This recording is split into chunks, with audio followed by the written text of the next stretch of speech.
আর ইসমাইলের বংশধরেরা মুহাম্মদ সাল্লাল্লাহু আলাইহি ওয়াসাল্লাম পর্যন্ত কোনোদিন কারো গোলাম হয়নি। মক্কার কাফের মুশরিকরা কোনোদিন কারো গোলাম ছিল না। কোনো রাজা বাদশাহ এসে কোনোদিন মক্কা দখল করেনি। মক্কার মতো শুষ্ক মরুভূমি কেউ কোনোদিন দখল করেনি।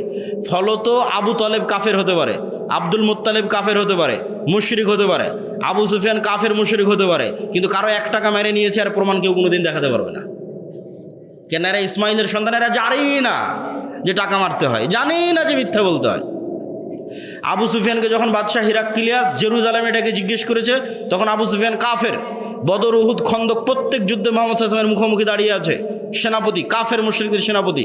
তাও আবু সুফিয়ান মিথ্যা বলেন, কারণ মিথ্যা বলা জানেই না, বলবে কিভাবে? জানলে তো বলবে যে মিথ্যা বলতে হয়। এরা হচ্ছে ইসমাইলের সন্তান, কুরাইশ বংশের অধিকারী। এরা কোনোদিন কারো গোলাম ছিল না, ফলত 2 নম্বরই রাস্তা এরা জানে না।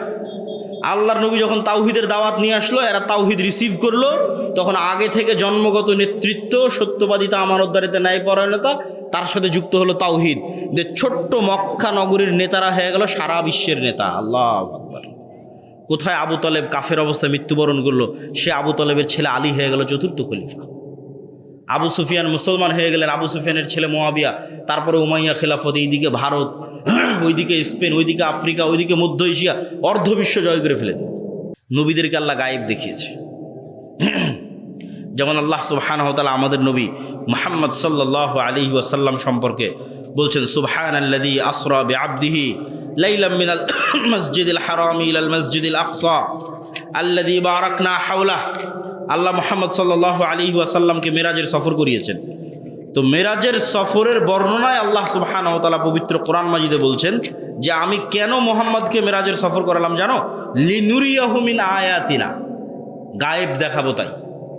তোমাদেরকে আজীবন গল্প শুনিয়েছে জান্নাত এরকম, জাহান্নাম এরকম, কবর এরকম, আসমান এরকম। এবার সচক্ষে মুহাম্মদ সাল্লাল্লাহু আলাইহি ওয়াসাল্লাম দেখবে। বলেন আল্লাহু আকবার। লিনুরিয়াহু মিন আয়াতিনা, নিজে চোখে দেখবে যে এই যে আসমান, এই যে জান্নাত, এই যে জাহান্নাম, গায়েব। যখন একবার গায়েব দেখে যায় নবীরা, তখন ইয়াকিন তৈরি হয় গায়েবের উপর। তখন আল্লাহর শক্তি, আল্লাহর ক্ষমতা সম্পর্কে নিশ্চিত জ্ঞান অর্জন হয়। ঈসা আলাইহিস সালামকে আল্লাহ গায়েব দেখিয়েছে। আপনি জীবনে কোনোদিন মরা মানুষকে জীবিত হতে দেখেছেন? কথা বলে না যে সবাই ঘুমন্ত নাকি? মরা মানুষকে জীবিত হতে দেখেছেন? এটা গায়েব। অবিল আখিরাতি হুম ইউকিনুন। কবর গায়েব, বারজাখ গায়েব, পরকাল গায়েব, পুনরুত্থান গায়েব, দেখেননি কোনোদিন। আর এটাই ঈসা আলাইহিস সালামের মুজিজা। যে কোনো মরা মানুষের গায়ে হাত দিয়ে বলবে বিসমিল্লাহ, মরা মানুষ জীবিত হয়ে যাবে। বলেন আল্লাহু আকবার। তো এখন মুসা আলাইহিস সালাম যতক্ষণ গায়েব না দেখেছে, মুসা আলাইহিস সালাম তো ফেরাউনের সামনে দাঁড়াতেই পারবে না। মুসা আলাইহিস সালামকে আল্লাহ বলছে, মুসা তোমার হাতে কি? আল্লাহ লাঠি। কি করো? তো এই করি। আল্লাহ বলেনি জান্নাত থেকে একটা স্পেশাল লাঠি দিলাম, এটা ছাড়ো সাপ হয়ে যাবে। জান্নাতের স্পেশাল লাঠি সাপ হতেই পারে? কিন্তু যে লাঠি আমি 10 বছর থেকে ব্যবহার করছি, ওটা কেমনে সাপ হয়? কিন্তু সাধারণ আমি নিজে গাছ থেকে কেটে নিয়ে আসছি, জ্যান্ত জীবন্ত সাপে কেমনে পরিণত হয়? তখন মুসা আলাইহিস সালামের ইয়াকিন হয়ে গেল যে আমার ব্যবহার করা লাঠি আমার চোখের সামনে সাপ হয়ে যাচ্ছে, তার মানে আমি ফেরাউনের যে বিশাল মস্তদ দেখতেছি, এই মস্তদ তো আল্লাহর শক্তি, আল্লাহর ক্ষমতার সামনে লা হাওলা ওয়ালা কুওয়াতা ইল্লা বিল্লাহ। ফেরাউনের মসনদ আল্লাহর শক্তি, আল্লাহর ক্ষমতার সামনে দুর্বল না। ফেরাউনের মসনদ আল্লাহর শক্তি, আল্লাহর ক্ষমতার সামনে কমজোর না, এটা বলা হয়নি। ফেরাউনের শক্তি, সামর্থ্য আল্লাহর ক্ষমতা এবং শক্তির সামনে জিরো। বলেন আল্লাহু আকবার। দুর্বল নয়, কমজোর নয়, জিরো। কোনো মার্কই নাই, কোনো নাম্বারই নাই। এটা হলো লা হাওলা ওয়ালা কুওয়াতা ইল্লা বিল্লাহর অর্থ। এটা মুসা আলাইহিস সালামের কালবে যেই দিন তৈরি হবে, ওই দিন মুসা ফেরাউনের সামনে দাঁড়াতে পারবে। এটার নাম ঈমান বিল গায়বে ইয়াকিন। এইটা যতদিন মুসলমানদের অন্তরে তৈরি না হয়েছে, ততদিন ও গায়েবের রাস্তায় চলতে পারেনি। যেই গায়েবের রাস্তায় বিজয় নির্ধারিত আছে, তখন কি মনে করবে যে না, আমাকে তো মন্দির পাহারা দিয়ে ক্ষমতায় যেতে হবে। কেন? তখন মাথার মধ্যে আছে কি? দুনিয়াবী রাস্তা, গায়েবের রাস্তা ভুলে গেছে, গায়েবের উপর ইয়াকিন হারিয়ে গেছে যে দুনিয়ার রাস্তাতেই আমাকে ক্ষমতায় যেতে হবে। দুনিয়ার রাস্তায় ক্ষমতায় যেতে হলে হিন্দুদের মন্দির আমাকে পাহারা দিতেই হবে। আর ঈমান বিল গায়বে ইয়াকিন থাকলে গায়েবের রাস্তা খুঁজবে। গায়েবী মদদ ছাড়া মুসলমানদের বিজয় অতীতে কোনোদিন হয়নি, ভবিষ্যতে কোনোদিন হবে না, ফুল স্টপ। এবং এই কথাকে কোনো দলিল দিয়ে, কোরআন এবং হাদিসের, কেউ উল্টিয়ে ধরতে পারবে না। আমি তো দলিল সামনে দিব যে মুসলমানদের বিজয় দুনিয়ার শক্তিতে অতীতে কোনোদিন হয়নি, ভবিষ্যতে কোনোদিন হবে না। মুসলমানদের বিজয়ের একমাত্র রাস্তা আল্লাহর গায়েবী মদদ, একমাত্র একটাই রাস্তা, দিয়ে ফুল স্টপ। আর 2 নম্বর 3 নম্বর কোনো রাস্তা নেই। তাহলে মুসা আলাইহিস সালাতু ওয়াস সালাম ফেরাউনের সামনে দাঁড়ানোরই কথা নয়, সেখানে মুসা আলাইহিস সালাম বিজয় হয়ে গেল আর ফেরাউন ডুবে গেল। দুনিয়ার শক্তিতে না গায়েবী মদদে? গায়েবী মদদে। মুসা আলাইহিস সালাতু ওয়াস সালাম যখন সমুদ্র পার হয়ে গেল, তখন আল্লাহ বলছে জেরুজালেমে যুদ্ধ করতে হবে। আমি লম্বা ঘটনায় যাচ্ছি না, শুধু আমাদের পয়েন্ট ধরার জন্য, ঈমান বিল গায়বি ইয়াকিন, পয়েন্ট ধরার জন্য জেরুজালেমে যুদ্ধ করতে হবে। তো বানু ইসরাইল কি বলল? কানু ফিহা কওমান জাব্বারিন লান নাদখুলাহা হাত্তা ইয়াখরুজু মিনহা। বলছে জেরুজালেমে যুদ্ধের কথা কেমনে বলো মুসা? জেরুজালেমে 50 তালার দেহের অধিকারী, 100 তালা দেহের অধিকারী জাতিরা বসবাস করে, কওমান জাব্বারিন, যাদের পাশে দাঁড়ালে আমরা পিঁপড়ার মতো হয়ে যাব। এদের সাথে আবার যুদ্ধ হয় নাকি? ইযহাব আনতা ওয়া রাব্বুকা ফাকাতিলা, তুমি আর তোমার আল্লাহ গিয়ে যুদ্ধ করো। তাহলে দুনিয়ার লজিকে জেরুজালেম মুসার বানু ইসরাইল জয় করতে পারবে না। কিন্তু 2 জন মানুষ যাদের অন্তরে ঈমান বিল গায়েব ছিল, যারা গায়েবে ইয়াকিন রাখত, এই 2 জন বলল আল্লাহ যেহেতু আদেশ করেছে যুদ্ধ করো, আল্লাহর উপর ভরসা রাখো, তোমরা ঢুকতেই বিজয়ী হয়ে যাবে। বলেন আল্লাহু আকবার। কোরআনের আয়াতের অনুবাদ করতেছে আমি। তো তারপরেও তারা রাজি হলো না। 40 বছরের আযাব চলে আসলো। 40 বছরের আযাবের মধ্যে মুসা আলাইহিস সালাম মারা গেল। পরবর্তী নবী হলো ইউশা বিন নুন। উনি ওই 2 জনের একজন, যিনি গায়েবে ইয়াকিন রাখতেন। ইউশা বিন নুন জাতিকে বলল ভুল হয়ে গেছে, তওবা ইস্তেগফার করো, চলো যুদ্ধ করতে হবে। যুদ্ধ শুরু হলো এই কওমান জাব্বারিনের বিরুদ্ধেই, যাদের এক একজনের দেহের উচ্চতা 100-200 তালার সমান হবে, 50-60 তালার সমান হবে। এই জাতির বিরুদ্ধে যুদ্ধ চলতেছে। যুদ্ধ করতে করতে শুক্রবার বিকেলবেলা, সূর্য ডুবলেই শনিবার শুরু হবে। মুসা আলাইহিস সালামের দিন অনুযায়ী যুদ্ধ বন্ধ করতে হবে, যুদ্ধ নিষিদ্ধ। তো ইউশা বিন নুন দেখতেছে যে এখন আমরা জিতার কাছাকাছি, আর 2-3 ঘন্টা 5-6 ঘন্টা যুদ্ধ করলে জিতে যাব। তো ইউশা বিন নুন বলছে আল্লাহ আপনি সূর্যকে থামিয়ে দেন। কোন মানুষের মাথায় এটা আসতে পারে যুদ্ধের মাঠে যে আমার আজকের যুদ্ধ শেষ করতে আর 3-4 ঘন্টা লাগবে, অতএব সূর্যকে থামিয়ে দিই? ছেলে খেলামো কথাবার্তা, এটা মাথার মধ্যে আসাই তো সম্ভব নয়। বসে থাকা যাবে না। মুমিনদের লাইফে, মুসলিমদের লাইফে বসে থাকার কোনো ডিকশনারি আল্লাহর নবীর সাহাবীদের জীবনীতে ছিল না। মক্কা থেকে হিজরত করে আসছে উসমান, আব্দুর রহমান বিন আউফ, তালহা, জুবায়ের, এরা একদিন বসে কাটায়নি। আল্লাহর নবী মদিনার আনসারীদের বলেছে তোমাদের যা আছে তার অর্ধেক এদের দিয়ে দাও, এরা খুব ব্যবসা ভালো বুঝে, তোমরা ব্যবসা বুঝো না। কুরাইশরা জন্মগত ব্যবসায়ী, বিজনেসম্যান। লিইলাফি কুরাইশ ইলাফিহিম রিহলাতাশ শিতা ওয়াস সাইফ। এরা হচ্ছে সিরিয়ার সাথে আগের যুগ থেকে ব্যবসা করত, রক্তের মধ্যে ব্যবসা আছে। আল্লাহর নবী নিজে ব্যবসায়ী। মদিনার আনসারীরা তোমরা ব্যবসা বুঝবা না, তোমাদের যা আছে এদের দিয়ে দাও। তারপরে কারিশমা দেখো, খেলা দেখো। তারপরে খেলা কি দেখা গেল? ওসমান বিন আফফান মক্কা থেকে সব ছেড়ে ছেড়ে মদিনায় এসেছে, আব্দুর রহমান বিন আউফ এসেছে। মদিনাতে ব্যবসা করে এরা কোটিপতি হয়ে গেল, মিলিয়নার হয়ে গেল, বিলিয়নার হয়ে গেল। তাহলে ফজরের পর এরা ঘুমাতো না? এরা খুব পরিশ্রমী, খুব প্রোডাক্টিভ, খুব অ্যাক্টিভ। বেশি টাকা ইনকাম করতে হবে, টাকা দিয়ে জান্নাত কিনতে হবে। জান্নাত ওসমান বিন আফফানের কাছে বিক্রি হয়ে গেছে।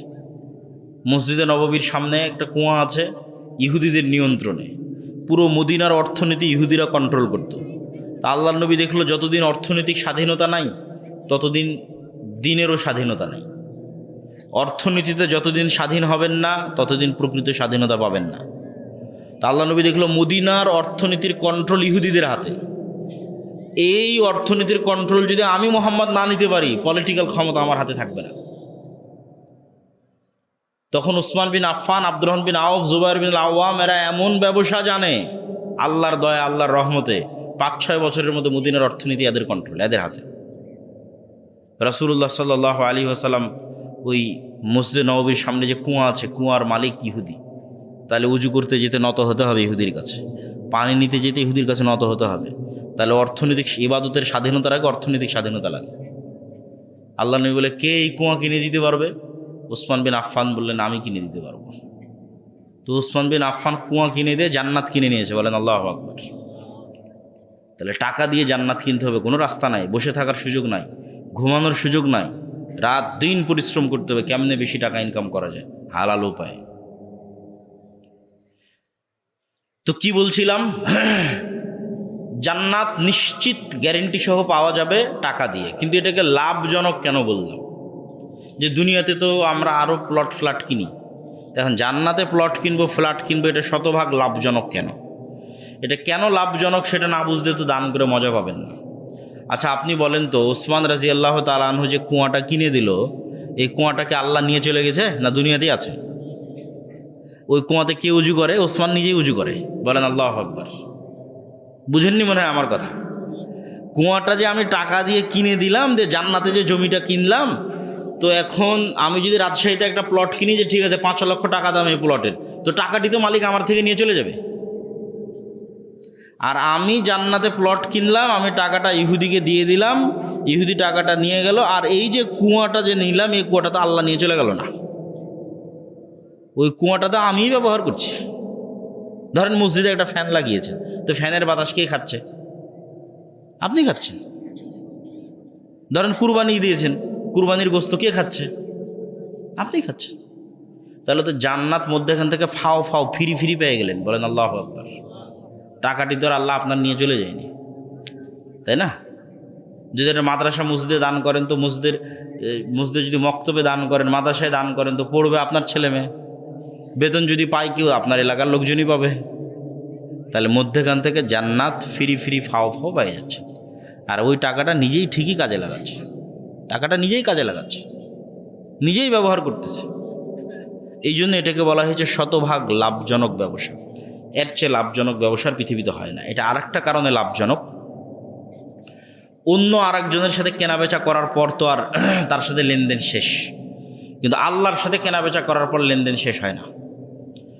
আল্লাহ বলতেছে, কেউ যদি আমার সাথে কেনাবেচা করে, ঠিক আছে জান্নাতে জমি বিক্রি হবে, ও জান্নাতের জমি কিনতে চায়, প্লট এবং ফ্ল্যাট কিনতে চায়, এই জন্য দুনিয়াতে দান করতেছে। তো দান করার পর কেনাবেচা শেষ হয়ে যায়নি, ও যেটুকু দান করলো ওটুকু তো আমি নিলামই না, ওই তো দুনিয়াতে ব্যবহার করলো। ওরই মসজিদের ফ্যানের বাতাস উই খালো, ওরই মসজিদের এসির বাতাস উই খালো, ওরই কুরবানির গোস্ত উই খালো, আমি তো নেইনি। কিন্তু যে টাকাটা এটার জন্য ব্যয় করেছে, এই টাকাটা যে আমার অ্যাকাউন্টে জমা হলো, এটাকে আমি আল্লাহ বাড়াতেই থাকি, বাড়াতেই থাকি, বাড়াতেই থাকি, বাড়াতেই থাকি, 700 গুণ, চাইলে তার চেয়েও বেশি বাড়াই, বলেন আল্লাহু আকবার। তো নেন, এর চেয়ে বড় লাভজনক ব্যবসা দুনিয়াতে আছে? কারোর সাথে এর চেয়ে বেশি লাভজনক ব্যবসা আপনি করতে পারবেন না, যে লাভজনক ব্যবসা আল্লাহর সাথে হবে।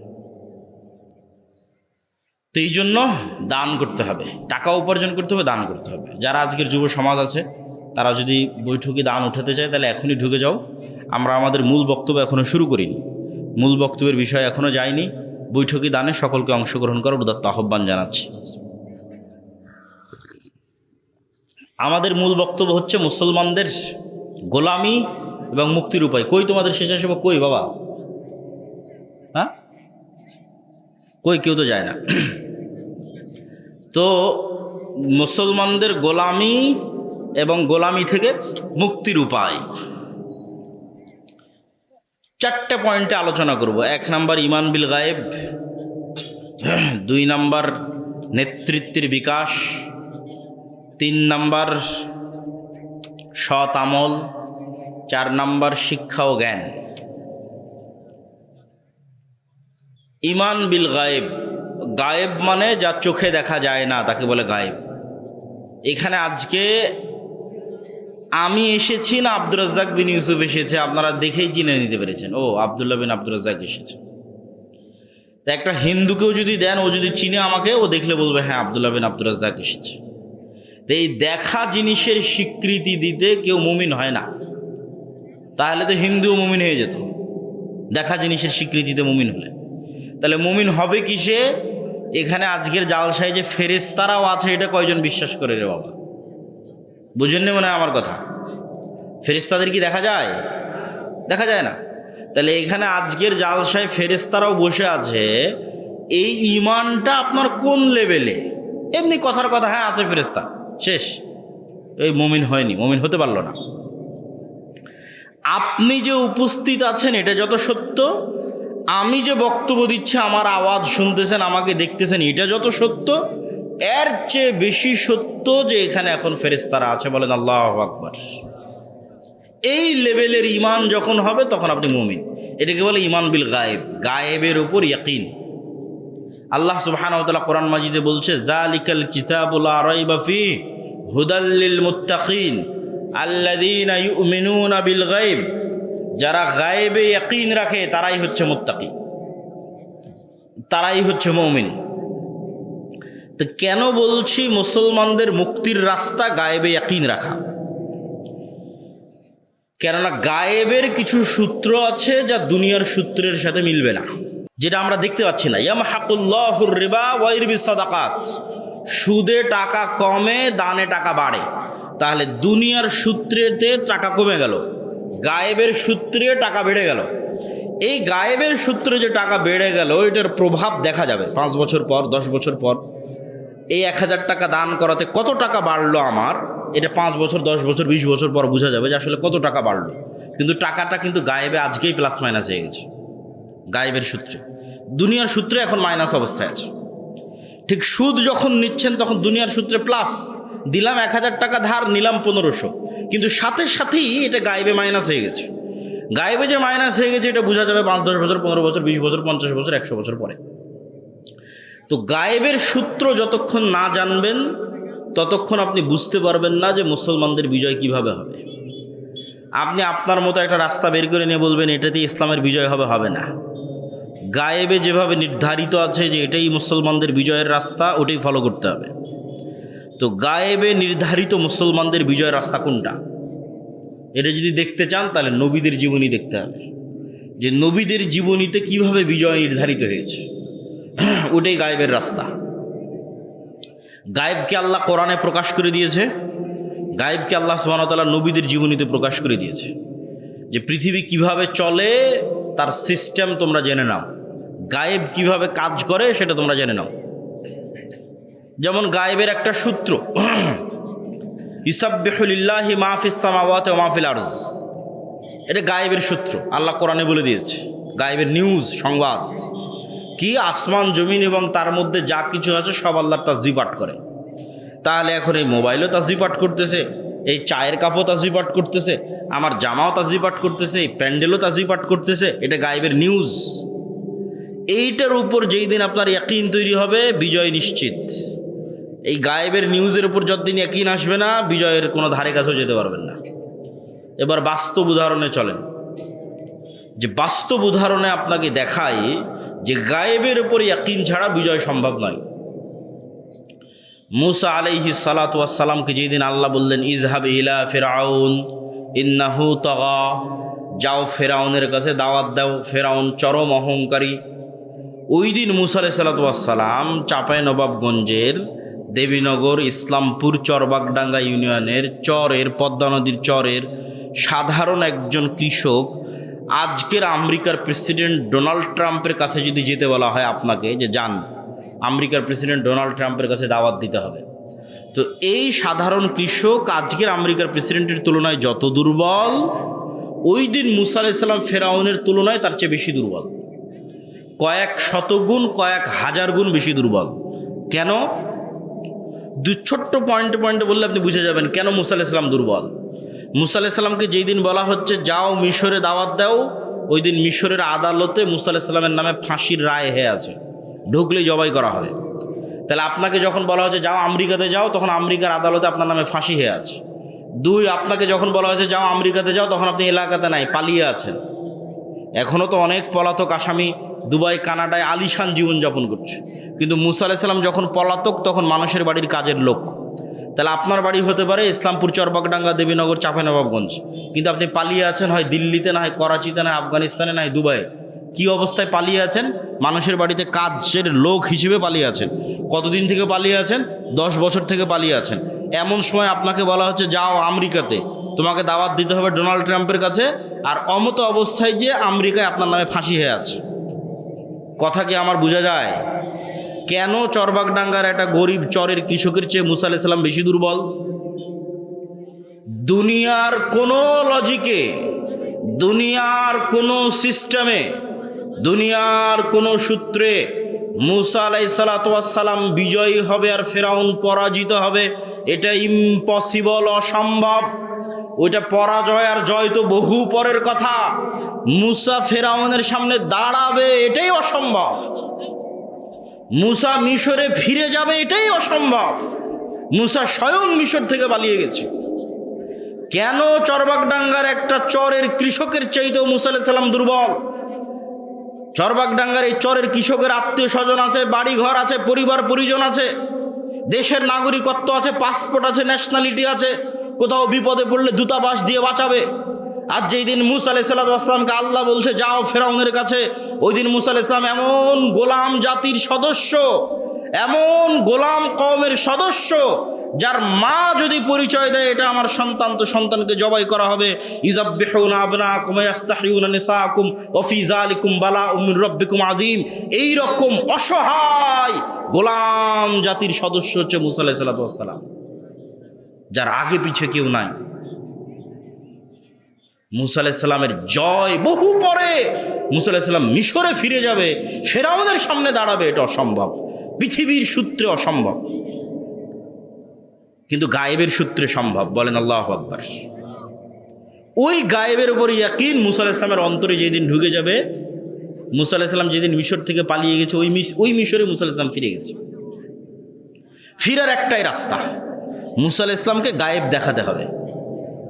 গায়েব দেখালে মুসা আলাইহিস সালামের অন্তরে গায়েবের উপর ইয়াকিন তৈরি হবে। নবীদেরকে আল্লাহ গায়েব দেখিয়েছে। যেমন আল্লাহ সুবহানাহু ওয়া তাআলা আমাদের নবী মুহাম্মদ সাল্লাল্লাহু আলাইহি ওয়াসাল্লাম সম্পর্কে বলছেন, সুবহানাল্লাযী আসরা বিআবদিহি লাইলাম মিনাল মাসজিদিল হারামি ইলাল মাসজিদিল আকসা আল্লাযী বারাকনা হাওলাহ। আল্লাহ মুহাম্মদ সাল্লাল্লাহু আলাইহি ওয়াসাল্লামকে মেরাজের সফর করিয়েছেন। তো মেরাজের সফরের বর্ণনায় আল্লাহ সুবহানাহু ওয়া তাআলা পবিত্র কোরআন মাজিদে বলছেন যে আমি কেন মুহাম্মদকে মেরাজের সফর করালাম জানো? লিনুরিয়াহু মিন আয়াতিনা, গায়েব দেখাবো তাই। তোমাদেরকে আজীবন গল্প শুনিয়েছে জান্নাত এরকম, জাহান্নাম এরকম, কবর এরকম, আসমান এরকম, এবার সচক্ষে মুহাম্মদ সাল্লাল্লাহু আলাইহি ওয়াসাল্লাম দেখবে। বলেন আল্লাহু আকবার। লিনুরিয়াহু মিন আয়াতিনা, নিজে চোখে দেখবে যে এই যে আসমান, এই যে জান্নাত, এই যে জাহান্নাম গায়েব। যখন একবার গায়েব দেখে যায় নবীরা, তখন ইয়াকিন তৈরি হয় গায়েবের উপর। তখন আল্লাহর শক্তি, আল্লাহর ক্ষমতা সম্পর্কে নিশ্চিত জ্ঞান অর্জন হয়। ঈসা আলাইহিস সালামকে আল্লাহ গায়েব দেখিয়েছে। আপনি জীবনে কোনোদিন মরা মানুষকে জীবিত হতে দেখেছেন? কথা বলে না যে সবাই ঘুমন্ত নাকি? মরা মানুষকে জীবিত হতে দেখেছেন? এটা গায়েব। অবিল আখিরাতি হুম ইউকিনুন, কবর গায়েব, বারজাখ গায়েব, পরকাল গায়েব, পুনরুত্থান গায়েব, দেখেননি কোনোদিন। আর এটাই ঈসা আলাইহিস সালামের মুজিজা। যে কোনো মরা মানুষের গায়ে হাত দিয়ে বলবে বিসমিল্লাহ, মরা মানুষ জীবিত হয়ে যাবে। বলেন আল্লাহু আকবার। তো এখন মুসা আলাইহিস সালাম যতক্ষণ গায়েব না দেখেছে, মুসা আলাইহিস সালাম তো ফেরাউনের সামনে দাঁড়াতেই পারবে না। মুসা আলাইহিস সালামকে আল্লাহ বলছে, মুসা তোমার হাতে কি? আল্লাহ লাঠি। কি করো? তো এই করি। আল্লাহ বলেনি জান্নাত থেকে একটা স্পেশাল লাঠি দিলাম, এটা ছাড়ো সাপ হয়ে যাবে। জান্নাতের স্পেশাল লাঠি সাপ হতেই পারে? কিন্তু যে লাঠি আমি 10 বছর থেকে ব্যবহার করছি ওটা কেমনে সাপ হয়? কিন্তু সাধারণ আমি নিজে গাছ থেকে কেটে নিয়ে আসছি, জ্যান্ত জীবন্ত সাপে কেমনে পরিণত হয়? তখন মুসা আলাইহিস সালামের ইয়াকিন হয়ে গেল যে আমার ব্যবহার করা লাঠি আমার চোখের সামনে সাপ হয়ে যাচ্ছে, তার মানে আমি ফেরাউনের যে বিশাল মস্তদ দেখতেছি, এই মস্তদ তো আল্লাহর শক্তি, আল্লাহর ক্ষমতার সামনে লা হাওলা ওয়ালা কুওয়াতা ইল্লা বিল্লাহ। ফেরাউনের মসনদ আল্লাহর শক্তি, আল্লাহর ক্ষমতার সামনে দুর্বল না। ফেরাউনের মসনদ আল্লাহর শক্তি, আল্লাহর ক্ষমতার সামনে কমজোর না, এটা বলা হয়নি। ফেরাউনের শক্তি, সামর্থ্য আল্লাহর ক্ষমতা এবং শক্তির সামনে জিরো। বলেন আল্লাহু আকবার। দুর্বল নয়, কমজোর নয়, জিরো, কোনো মার্কই নাই, কোনো নাম্বারই নাই। এটা হলো লা হাওলা ওয়ালা কুওয়াতা ইল্লা বিল্লাহর অর্থ। এটা মুসা আলাইহিস সালামের কালবে যেই দিন তৈরি হবে, ওই দিন মুসা ফেরাউনের সামনে দাঁড়াতে পারবে। এটার নাম ঈমান বিল গায়বে ইয়াকিন। এইটা যতদিন মুসলমানদের অন্তরে তৈরি না হয়েছে, ততদিন ও গায়েবের রাস্তায় চলতে পারেনি। যেই গায়েবের রাস্তায় বিজয় নির্ধারিত আছে, তখন কি মনে করবে যে না, আমাকে তো মন্দির পাহারা দিয়ে ক্ষমতায় যেতে হবে। কেন? তখন মাথার মধ্যে আছে কি দুনিয়াবী রাস্তা, গায়েবের রাস্তা ভুলে গেছে, গায়েবের উপর ইয়াকিন হারিয়ে গেছে যে দুনিয়ার রাস্তাতেই আমাকে ক্ষমতায় যেতে হবে। দুনিয়ার রাস্তায় ক্ষমতায় যেতে হলে হিন্দুদের মন্দির আমাকে পাহারা দিতেই হবে। আর ঈমান বিল গায়েবে ইয়াকিন থাকলে গায়েবের রাস্তা খুঁজবে। গায়েবী মদদ ছাড়া মুসলমানদের বিজয় অতীতে কোনোদিন হয়নি, ভবিষ্যতে কোনোদিন হবে না, ফুল স্টপ। এবং এই কথাকে কোনো দলিল দিয়ে কোরআন এবং হাদিসের কেউ উল্টিয়ে ধরতে পারবে না। আমি তো দলিল সামনে দিব যে মুসলমানদের বিজয় দুনিয়ার শক্তিতে অতীতে কোনোদিন হয়নি, ভবিষ্যতে কোনোদিন হবে না। মুসলমানদের বিজয়ের একমাত্র রাস্তা আল্লাহর গায়েবী মদদ, একমাত্র একটাই রাস্তা, দিয়ে ফুল স্টপ। আর 2 নম্বর 3 নম্বর কোনো রাস্তা নেই। তাহলে মুসা আলাইহিস সালাতু ওয়াস সালাম ফেরাউনের সামনে দাঁড়ানোরই কথা নয়, সেখানে মুসা আলাইহিস সালাম বিজয়ী হয়ে গেল আর ফেরাউন ডুবে গেল। দুনিয়ার শক্তিতে না গায়েবী মদদে? গায়েবী মদদে। মুসা আলাইহিস সালাতু ওয়াস সালাম যখন সমুদ্র পার হয়ে গেল, তখন আল্লাহ বলছে জেরুজালেমে যুদ্ধ করতে হবে। আমি লম্বা ঘটনায় যাচ্ছি না, শুধু আমাদের পয়েন্ট ধরার জন্য, ইমান বিল গায়েবে ইয়াকিন, পয়েন্ট ধরার জন্য জেরুজালেমে যুদ্ধ করতে হবে। তো বানু ইসরাইল কি বলল? কানু ফিহা কওমান জাব্বারিন লান নাদখুলাহা হাত্তা ইয়াখরুজু মিনহা। বলছে জেরুজালেমে যুদ্ধের কথা কেমনে বলো মুসা? জেরুজালেমে 50 তালার দেহের অধিকারী, 100 তালা দেহের অধিকারী জাতিরা বসবাস করে, কওমান জাব্বারিন, যাদের পাশে দাঁড়ালে আমরা পিঁপড়ার মতো হয়ে যাব। এদের সাথে আবার যুদ্ধ হয় নাকি? ইযহাব আনতা ওয়া রাব্বুকা ফাকাতিলা, তুমি আর তোমার আল্লাহ গিয়ে যুদ্ধ করো। তাহলে দুনিয়ার লজিকে জেরুজালেম মুসার বানু ইসরাইল জয় করতে পারবে না। কিন্তু 2 জন মানুষ যাদের অন্তরে ইমান বিল গায়েব ছিল, যারা গায়েবে ইয়াকিন রাখত, এই 2 জন বলল আল্লাহ যেহেতু আদেশ করেছে যুদ্ধ করো, আল্লাহর উপর ভরসা রাখো, তোমরা ঢুকতেই বিজয়ী হয়ে যাবে। বলেন আল্লাহু আকবার। কোরআনের আয়াতের অনুবাদ করতেছে আমি। তো তারপরেও তারা রাজি হলো না। 40 বছরের আযাব চলে আসলো। 40 বছরের আযাবের মধ্যে মুসা আলাইহিস সালাম মারা গেল। পরবর্তী নবী হলো ইউশা বিন নুন। উনি ওই 2 জনের একজন, যিনি গায়েবে ইয়াকিন রাখতেন। ইউশা বিন নুন জাতিকে বলল ভুল হয়ে গেছে, তওবা ইস্তেগফার করো, চলো যুদ্ধ করতে হবে। যুদ্ধ শুরু হলো এই কওমান জাব্বারিনের বিরুদ্ধেই, যাদের এক একজনের দেহের উচ্চতা 100-200 তালার সমান হবে, 50-60 তালার সমান হবে। এই জাতির বিরুদ্ধে যুদ্ধ চলতেছে। যুদ্ধ করতে করতে শুক্রবার বিকেলবেলা, সূর্য ডুবলেই শনিবার শুরু হবে। মুসা আলাইহিস সালামের দিন অনুযায়ী যুদ্ধ বন্ধ করতে হবে, যুদ্ধ নিষিদ্ধ। তো ইউশা বিন নুন দেখতেছে যে এখন আমরা জিতার কাছাকাছি, আর 2-3 ঘন্টা 5-6 ঘন্টা যুদ্ধ করলে জিতে যাব। তো ইউশা বিন নুন বলছে আল্লাহ আপনি সূর্যকে থামিয়ে দেন। কোন মানুষের মাথায় এটা আসতে পারে যুদ্ধের মাঠে যে আমার আজকের যুদ্ধ শেষ করতে আর 3-4 ঘন্টা লাগবে, অতএব সূর্যকে থামিয়ে দিই? ছেলে খেলামো কথাবার্তা, এটা মাথার মধ্যে আসাই তো সম্ভব নয়। আসবে যার ইমান বিল গায়েবে ইয়াকিন আছে, যে গায়েব ভালো করে জানে।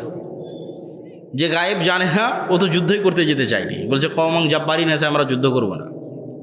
আর যার গায়েবে ইয়াকিন আছে ও তো যুদ্ধ করছে, যুদ্ধের মাঠে ওর মাথায় কাজ করতেছে যে যুদ্ধ বিজয় করতে হলে এখন সূর্য থামাতে হবে। কেমনে সম্ভব যেটা মানুষের মাথায় কাজ করে? তারপর আল্লাহকে বললো আল্লাহ সূর্য থামিয়ে দেন। পৃথিবীর ইতিহাসে আল্লাহ প্রথমবারের মতো সূর্যকে থামিয়ে দিলেন। বলে আল্লাহু আকবার। কি পরিমাণ গায়েবে ইয়াকিন থাকলে এটা হতে পারে? এখন বলেন ইউশা বিন নুন জেরুজালেম বিজয় করলো দুনিয়াবী শক্তিতে না গায়েবের মদদে? গায়েবের মদদে। দাউদ এবং তলুত যুদ্ধের জন্য বের হয়েছে, এটাও জেরুজালেম বিজয়, ফিলিস্তিন বিজয়ের যুদ্ধ। আল্লাহ বলছে সামনে নদী আছে, এই নদীতে কেউ পানি পান করতে পাবে না, বিনা পানি পান করে পার হতে হবে। বিনা পানি পান করে পার হয়েছে 300+ সামথিং, 310, 12, 13। এরা যখন পানি পান না করে পার হয়েছে, পার হওয়ার পর দেখে জালুতের বিশাল বাহিনী, লক্ষাধিক বাহিনী, আর বিপরীতে মাত্র 300 জন। তো ওই দিন ওরা মুখ দিয়ে যা উচ্চারণ করেছিল তা আল্লাহ কোরআনে উল্লেখ করেছে। আল্লাহ কোরআনের আয়াত বলতেছে আপনাকে, কোরআনের বাক্য, লা তাকাতা লানাল ইয়াউমা বিজালুতা ওয়া জুনুদি। ওরা ওই দিন নদী পার হয়ে বলেনি যে আজকে জালুতের বাহিনীর তুলনায় আমরা দুর্বল, এটা বলেনি। বলেছে জালুতের বাহিনীর তুলনায় আমরা কিছুই না, লা তাকাতা লানা, আজকে আমাদের কোনো শক্তি নাই। এই যুদ্ধ কেমনে হবে? এই যুদ্ধ হওয়ার কোনো পসিবিলিটি নাই, কোনো সম্ভাবনাই নাই, যুদ্ধই হবে না। তখন যাদের গায়েবে ইয়াকিন ছিল তারা বলল, কোরআনের আয়াত, কাম মিন ফিআতিন কালিলাতিন গালাবাত ফিআতান কাসীরাতাম বিইজনিল্লাহ। কত দুর্বল জাতিকে আল্লাহ জিতিয়ে দিয়েছে জয়লাভ করিয়ে দিয়েছে শক্তিশালী জাতির উপর আল্লাহর সাহায্যে, আল্লাহর দয়ায়। বলেন আল্লাহু আকবার। তো দাউদ আলাইহিস সালাম তলুত যুদ্ধ করলো, 300 জন নিয়ে লক্ষাধিক মানুষকে পরাজিত করে দিল, জেরুজালেম পুনরুদ্ধার করলো। তো দুনিয়ার শক্তিতে না আল্লাহর গায়েবী মদদে? মুহাম্মদ সাল্লাল্লাহু আলাইহি ওয়াসাল্লাম যেদিন বদরে, মুহাম্মদ সাল্লাল্লাহু আলাইহি ওয়াসাল্লাম যেদিন উহুদে, মুহাম্মদ সাল্লাল্লাহু আলাইহি ওয়াসাল্লাম যেদিন খন্দকে, আজকের গাজার মুসলমানেরা ইসরায়েলের তুলনায় অত দুর্বল নয়। আজকের বাংলাদেশের মুসলমানেরা ভারতের তুলনায় অত দুর্বল নয়। আজকে সারা বিশ্বের মুসলমানেরা আমেরিকার তুলনায় অত দুর্বল নয়। যেই দিন মুহাম্মদ সাল্লাল্লাহু আলাইহি ওয়াসাল্লাম খন্দকে, ওই দিন ইনি যত দুর্বল। কেননা বদর আর উহুদে 1000, 1200, 2000 করে কাফেররা জমা হয়েছে, আর খন্দকে 10,000 জমা হয়েছে। বদর আর উহুদে শুধু মক্কার কাফেররা জমা হয়েছে, খন্দকে সারা আরবের কাফেররা জমা হয়েছে। আর মুহাম্মদ সাল্লাল্লাহু আলাইহি ওয়াসাল্লামের মদিনাতে মোনাফেক আছে 300টা, আর ইহুদি গোত্র আছে 3টে, বানু কুরাইজা, বানু কায়নুকা, বানু নাজির। এই 3টে আবার ভিতর থেকে বাহিরের সাথে চুক্তি করেছে যে তোমরা কোনো মতে ফালাও, আমরা তোমাদের সাথে আছি, ফালাতে পারলেই আছি। তাহলে একে তো ইহুদিরা নাই, দ্বিতীয়ত 300 মোনাফেক নাই, তাহলে সাথে আছে সর্বোচ্চ 500 মানুষ, 500 থেকে 700। আর বাহিরে মদিনা ঘেরাও করে আছে 10,000 মানুষ। তাহলে খন্দকে মুহাম্মদ সাল্লাল্লাহু আলাইহি ওয়াসাল্লাম, দুনিয়ার কোনো লজিকে বদর উহুদ খন্দকে মুহাম্মদ সাল্লাল্লাহু আলাইহি ওয়াসাল্লাম জিতবে এটা অসম্ভব, কোনো চান্স নাই জিতার। একটা রাস্তা আছে, ওটাই মুসলমানদের বিজয়ের রাস্তা। সেটা কি? আল্লাহর গায়েবী মদদ। এটা ফুল স্টপ। মুহাম্মদ সাল্লাল্লাহু আলাইহি ওয়াসাল্লামের আল্লাহর গায়েবী মদদ ছাড়া বিজয় হয়নি। তুমি আপনি কে?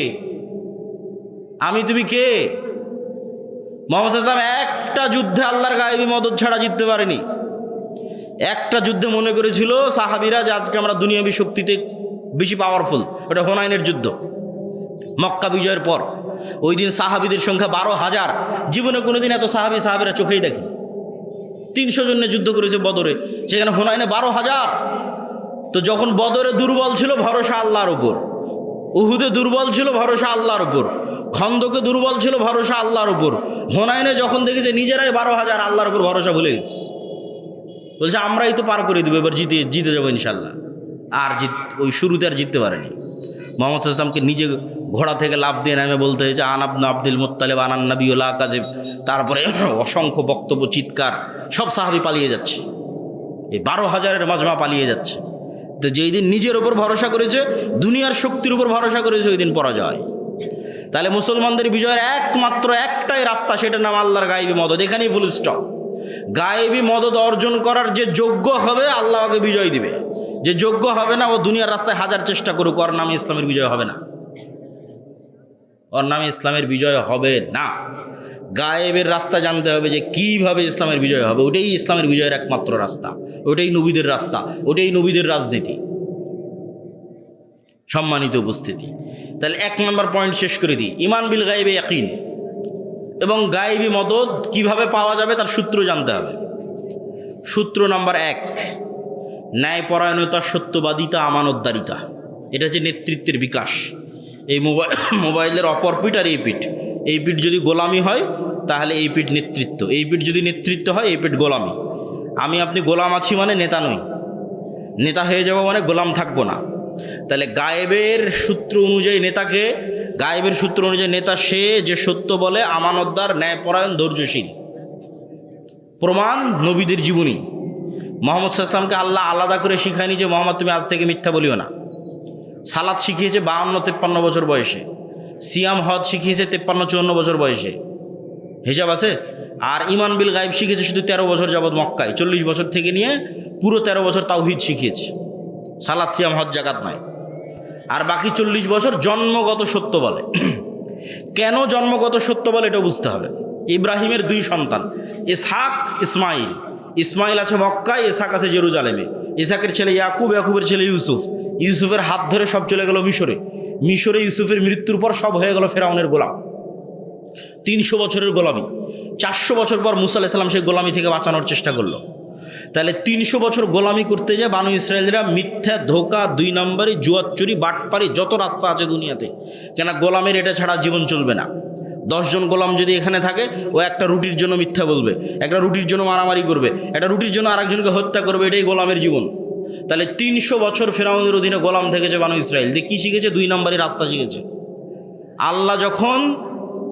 আল্লাহ যখন জেরুজালেম বিজয় দিল, দিয়ে বললো মাথা নিচু করে ঢুকিস, তখন ওরা পিছন আগে দিয়ে ঢুকলো। এর নাম নিমক হারাম জাতি। আল্লাহ বলল শনিবারের দিন মাছ ধরবি না, বললো ঠিক আছে শনিবারের দিন মাছ ধরবো না। শনিবারের দিন মাছকে আটকে রেখে দিল, রবিবারের দিন মাছ ধরলো। এরকম 2 নম্বর শয়তানি বুদ্ধিওয়ালা জাতি হচ্ছে বানু ইসরাঈল, যারা নবীর সন্তান। তো এই শয়তানি 2 নম্বর বুদ্ধি শিখলো কোত্থেকে? ফেরাউনের গোলামির কারণে। আর ইসমাইলের বংশধরেরা মুহাম্মদ সাল্লাল্লাহু আলাইহি ওয়াসাল্লাম পর্যন্ত কোনোদিন কারো গোলাম হয়নি। মক্কার কাফের মুশরিকরা কোনোদিন কারো গোলাম ছিল না। কোনো রাজা বাদশাহ এসে কোনোদিন মক্কা দখল করেনি। মক্কার মতো শুষ্ক মরুভূমি কেউ কোনোদিন দখল করেনি।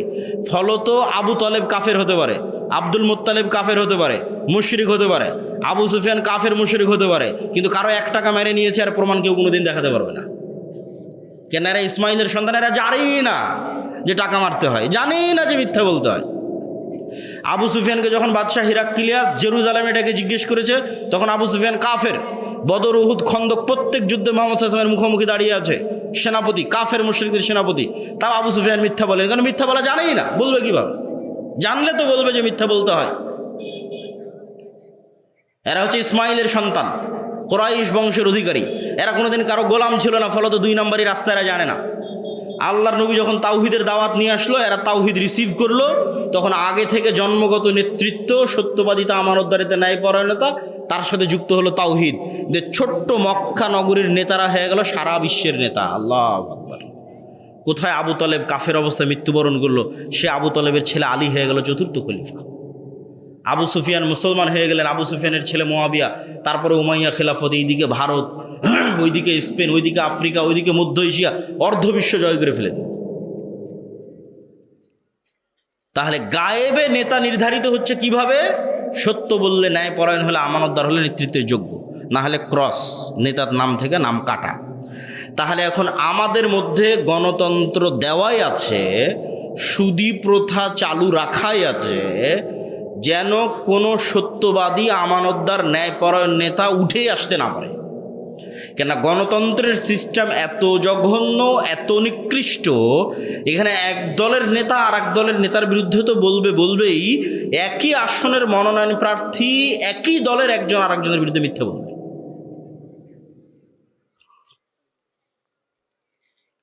তাহলে ওই যে মিথ্যা বলে টাকা দিয়ে মনোনয়ন কিনে নেতা হচ্ছে, এমপি হচ্ছে, ও দুনিয়ার দৃষ্টিতে নেতা, গায়েবের দৃষ্টিতে কি? বলেন না যে কথা, গায়েবের দৃষ্টিতে কি? গোলাম। গায়েবের দৃষ্টিতে কি? জোরে বলেন, গায়েবের দৃষ্টিতে কি? আরো জোরে বলেন, গায়েবের দৃষ্টিতে কি? গোলাম। তাহলে যে এমপি, মন্ত্রী এই গণতান্ত্রিক ন্যাক্কারজনক সিস্টেমের মধ্যে মিথ্যা বলতে বাধ্য, দুর্নীতি করতে বাধ্য, তাহলে এই 2 নম্বরই দুর্নীতি, মিথ্যার মধ্যে যে নেতা তৈরি হয়ে আসতেছে, ও গায়েবের দৃষ্টিতে গোলাম। তো নেতা হবে কোথায় থেকে? স্বাধীনতা আসবে কোথায় থেকে? গোলাম তৈরি হচ্ছে যে। গায়েবের সূত্রে নেতা আসতে হবে। যদি কালে ভদ্রে একজনও এই গণতান্ত্রিক সিস্টেমের মধ্যে সত্যবাদী, আমানতদার ঢুকে যায়, বাঘের বাচ্চা ন্যায়পরায়ণ ঢুকে যায়, তাহলে ওই যে শরীফ ওসমান হাদির মতো গুলি করে উড়িয়ে দিবে, টিকতে দিবে না এই সিস্টেমে। এই সিস্টেম ওইভাবেই তৈরি করা আছে। এখানে মিথ্যা বলে 2 নম্বরের রাস্তা অবলম্বন করে টিকে থাকতে হবে। আর 2 নম্বরের রাস্তা অবলম্বন করলেই তো আপনি গায়েবের সূত্রে গোলাম হয়ে গেছেন। দুনিয়াতে আপনি যত বড় এমপি, মন্ত্রী, মিনিস্টার হন, প্রধানমন্ত্রী হন, তাতে কি যায় আসে? আপনি 2 নম্বরের রাস্তা অবলম্বন করে প্রধানমন্ত্রী হয়েছেন, তার মানে ভারত, আমেরিকা আপনাকে টাকা দিয়ে কিনে নিতে পারবে, কিন্তু আপনি 2 নম্বর, আপনার মেরুদণ্ড না। আর সুদী প্রথা দেওয়া আছে গোলাম তৈরি করার জন্য। রাসূল সাল্লাল্লাহু আলাইহি ওয়াসাল্লাম বলছে, আল্লাহুম্মা ইন্নী আউযুবিকা মিনাল মা'সামি ওয়াল মাগরাম। হে আল্লাহ, লোন থেকে বাঁচতে চাই। সাহাবীরা জিজ্ঞেস করলেন, আল্লাহ নবী কেন লোন থেকে বাঁচতে চান? তো লোন থেকে বাঁচতে চাই এই জন্য যে মানুষ যখন লোন নেওয়া শুরু করে, মিথ্যা বলা শুরু করে। এখন আপনাদের এই গোটা চাঁপাইনবাবগঞ্জ সদর উপজেলার মধ্যে যত লোনের মাধ্যম আছে, যত কিস্তির মাধ্যম আছে, যত মা বোন কিস্তিতে টাকা নিয়েছে, তাদের সকলের কাছ থেকে আপনি খোঁজ নিয়ে দেখেন যে কিস্তির জন্য তারা নিজেরা তো মিথ্যা বলেছে, তাদের সন্তান সন্ততিকে পর্যন্ত মিথ্যা বলতে বাধ্য করেছে। এরকম আছে না? নাই? আছে। তাহলে যখনই মিথ্যা এবং 2 নম্বরই শুরু হয়ে গেছে, তখন এখান থেকে আর নেতা তৈরি হবে না। নেতা তৈরির রাস্তা বন্ধ, শেষ। দুনিয়ার দৃষ্টিতে নেতা আসতে পারে, আল্লাহর দৃষ্টিতে নেতা আসবে না, গোলাম তৈরি হচ্ছে। আর গায়েবের দৃষ্টিতে যতক্ষণ নেতা তৈরি না হবে ততক্ষণ বিজয় আসবে না। কেন? মুসলমানদের বিজয় গায়েবের রাস্তায় নির্ধারিত, ইসলামের বিজয়। দরকার নাই বাংলাদেশের মুসলমানদের দিয়ে বিজয়ের, আল্লাহর তো ঠেকা পড়েনি ইসলাম বাংলাদেশের মুসলমানদের দিয়ে বিজয় করতে হবে। ইউরিদুন আল ইউতফিউ নূর আল্লাহ আল্লাহু মুতিম্মু নূরিহি ওয়ালাউ কারিহাল কাফিরুন। ইসলাম আল্লাহর নূর, আর এই নূর সারা পৃথিবীতে প্রতিষ্ঠিত হবে। কাদের হাত দিয়ে? আল্লাহ কারো মুখাপেক্ষী নয়। আপনি যদি ওই শর্ত, গায়েবের মদত পাওয়ার শর্ত পূরণ করতে না পারেন, আমেরিকার খ্রিস্টানদের আল্লাহ মুসলমান বানিয়ে দেবে, ইউরোপের ইংল্যান্ডের খ্রিস্টানদের আল্লাহ মুসলমান বানিয়ে দেবে। গায়েবের মদত পাওয়ার পূর্ব শর্ত পূরণ করতে হবে। পয়েন্ট নাম্বার 3, সৎ আমল। গায়েবের মদত সৎ আমলে আসে, আর যেই বড় দুইটা সৎ আমলে গায়েবের মদত সবচেয়ে বেশি আসে, তার একটা রাতের সালাত আর একটা সকাল সন্ধ্যের জিকির। মুহাম্মদ সাল্লাল্লাহু আলাইহি সাল্লাম বদরের যুদ্ধে জিততে হবে, তাহলে আমরা ফুল স্টপ দিয়েছি যে মুসলমানদের বিজয় গায়েবী মদত ছাড়া হয় না। তাহলে মুহাম্মদ সাল্লাল্লাহু আলাইহি সাল্লাম যদি বদরে জিততে চায়, তাহলে মুহাম্মদ সাল্লাল্লাহু আলাইহি সাল্লামের কিসের দরকার বলেন তো? গায়েবের মদতের দরকার। তো গায়েবের মদত আসমান থেকে দুনিয়াতে টেনে আনতে রাতের সালাত আদায় করতে হবে। তো মুহাম্মদ সাল্লাল্লাহু আলাইহি সাল্লাম এমনি রাতের সালাত আদায় করে, কিন্তু বদরের আগের দিন এত লম্বা সালাত, আবু বকর রাদিয়াল্লাহু তাআলা আনহু পর্যন্ত ক্লান্ত হয়ে গেছে যে আল্লাহ নবী হয়েছে, বাস বাস, আর দরকার নাই। তাহলে একজন নবী যার কাছে নিয়মিত ওহী আসতেছে, তিনি গায়েবের সূত্র এত ভালোভাবে জানে যে বদরে যদি আমাকে জিততে হয় তো গায়েবের মদদ লাগবে, আর গায়েবের মদদ আনতে হলে রাতে আমাকে সালাত আদায় করতে হবে, আর কোনো রাস্তা নাই। এটাই গায়েবের সূত্র। আর বাংলাদেশের মুসলমানেরা মনে করতেছে এরা ইসলাম প্রতিষ্ঠা করবে এক ওয়াক্ত সালাত আদায় না করে, মিছিল করে, মিটিং করে, লিল্লাহে তাকবীর দিয়ে, আর সালাত আদায় না করে এরা ইসলামকে বিজয় করবে। গায়েবের সূত্রে না চললে দুনিয়ার সূত্রে ইসলাম বিজয় হবে না। ঠেকা পড়েনি আল্লাহর, তোমাকে দিয়ে ইসলাম বিজয় করতে হবে। যেখানে মুহাম্মদ সাল্লাল্লাহু আলাইহি ওয়াসাল্লাম রাতের সালাত ছাড়া জিততে পারতেছে না, তুমি কে বাবা? তুমি কে যে 5 ওয়াক্ত সালাত ছাড়াই জিতবা? গায়েবের মদত পাওয়ার পূর্ব শর্ত পূরণ করতে হবে, যে গায়েবের মদত আসবে কোন রাস্তায়, তার পূর্ব শর্তই সৎ আমল। ফরজ আমল তো করতে হবেই, তার সাথে আরও অতিরিক্ত 2টা আমল লাগবে গায়েবের মদত পাওয়ার জন্য। একটা রাতের সালাত আর একটা সকাল সন্ধ্যার জিকির। সকাল সন্ধ্যার জিকিরের কথা আল্লাহ সুবহানাহু ওয়া তাআলা কোরআন মাজিদে বারবার বলেছে, ক্বাবলা তুলুইশ শামসি ক্বাবলা আল গুরুব। সকাল সন্ধ্যা মানে মাগরিবের পরে নয়, সকাল সন্ধ্যা মানে ফজরের পর থেকে সূর্য ওঠা পর্যন্ত, আর সন্ধ্যা মানে আসরের পর থেকে নিয়ে সূর্য ডুবার আগ পর্যন্ত, এটা সন্ধ্যা। আর জিকির কেন পাওয়ারফুল? আওয়াজ সবচেয়ে পাওয়ারফুল। আল্লাহ কুন ফায়াকুন দিয়ে সমগ্র আসমান জমিন পৃথিবী সৃষ্টি করেছে। আওয়াজ, ইসরাফিলের বাঁশির আওয়াজ দিয়ে সমগ্র আসমান জমিন পৃথিবী ধ্বংস করে দিবে। আর এই যে কিছুক্ষণ আগেই তো শুনলেন যে সব তাসবিহ পাঠ করে, এগুলোর আওয়াজ হচ্ছে, আমরা শুনতে পাই আর শুনতে না পাই, সবগুলোর আওয়াজ হচ্ছে। আর এই যে কোরআন, মুসলমানদের দেওয়া আল্লাহর সবচেয়ে বড় মুজিজা, মুসা আলাইহিস সালামের লাঠির চেয়ে পাওয়ারফুল। এই জন্য কোরআন শ্রেষ্ঠতম জিকির। তাহলে জিকির কি তৈরি করে? আওয়াজ তৈরি করে। এবং জিকির দোয়া করার চেয়ে শ্রেষ্ঠ। দোয়াতে মানুষের ব্যক্তিগত স্বার্থ থাকে অনেক সময়, আর জিকিরে কিছু থাকে না, শুধু আল্লাহর প্রশংসা, আল্লাহর বড়ত্ব, আল্লাহর মহত্ব। লা ইলাহা ইল্লাল্লাহু ওয়াহদাহু লা শারীকা লাহু লাহুল মুলকু ওয়া লাহুল হামদু ওয়া হুয়া আলা কুল্লি শাইইন কাদির। লা হাওলা ওয়া লা কুওয়াতা ইল্লা বিল্লাহ। সুবহানাল্লাহি ওয়া বিহামদিহি সুবহানাল্লাহিল আযীম। সব আল্লাহর বড়ত্ব, আল্লাহর মহত্ব। শেষ পয়েন্ট হচ্ছে জ্ঞান এবং শিক্ষা। এটা বলার আগে জরুরি যেটা কথা, সেটা আজকে বক্তব্যে যা আলোচনা করতেছি এগুলো সব আমার লেখা বই, আল্লাহর পথে যাত্রার মধ্যে আছে। এই বইটা আস্তে আস্তে শেষ হয়ে যায়, আজকে হয়তো এখানে পাবেন না, অনলাইন থেকে বইটা নেওয়ার চেষ্টা করতে হবে। তবে যে বইগুলো পাবেন সেগুলো খুঁজে দেখতে হবে। যেমন মাসিক আল ইসলাম যদি থাকে, রাসূল ইসলামের সালাত, উপদেশ, 1000 প্রশ্ন উত্তরের যদি বইটা থাকে, খুঁজে দেখতে হবে। তাহলে জ্ঞান এবং শিক্ষা, যেটা আমাদের আজকের শেষ পয়েন্ট। আল্লাহ সুবহানাহু ওয়া তাআলা নিজে সবচেয়ে বেশি জ্ঞানী, আদম আলাইহিসসালামকে জিন এবং ফেরেশতা দিয়ে সিজদা করানো হয়েছে। আদম আলাইহিসসালাম তাদের চেয়ে সবচেয়ে জ্ঞানী ছিলেন। তলুতকে যখন নেতা বানানো হয় তখন তলুতকে আল্লাহ নেতা বানালেন দাউদ আলাইহিসসালামের যুগে, কেননা তলুত জ্ঞানী ছিল। তো পৃথিবীর সিস্টেম তৈরি করা আছে যে জ্ঞানী হবে সে ক্ষমতা পাবে। জ্ঞানী যদি ইহুদির সন্তানও হয় তো ইহুদি ক্ষমতা পাবে, জ্ঞানী যদি খ্রিস্টানের সন্তানও হয় খ্রিস্টান ক্ষমতা পাবে। তাহলে একই সময়ে চাঁপাইনবাবগঞ্জের মুসলমানের যুবকেরা মদ, জুয়া, নেশা, বিড়ি, cigarette, free fire, PUBG, mobile, YouTube, অশ্লীল ভিডিও, যত সময় নষ্টের রাস্তা আছে সেগুলোতে সময় ব্যয় করতেছে। আর ওই একই সময়ে একটা ইহুদির ছেলে, একটা খ্রিস্টান ছেলে অক্সফোর্ড ক্যামব্রিজে বসে জ্ঞান চর্চা করতেছে। তখন আপনি বলেন আল্লাহর দৃষ্টিতে পৃথিবীর ক্ষমতা কে পাবে? মদখোর, জুয়াখোর, না জ্ঞানের চর্চা করছে যে সে? জ্ঞানের চর্চা যে করছে সে। আল্লাহ এই রুলস ব্রেক করবে না, এই রুলস আল্লাহ ভাঙবে না।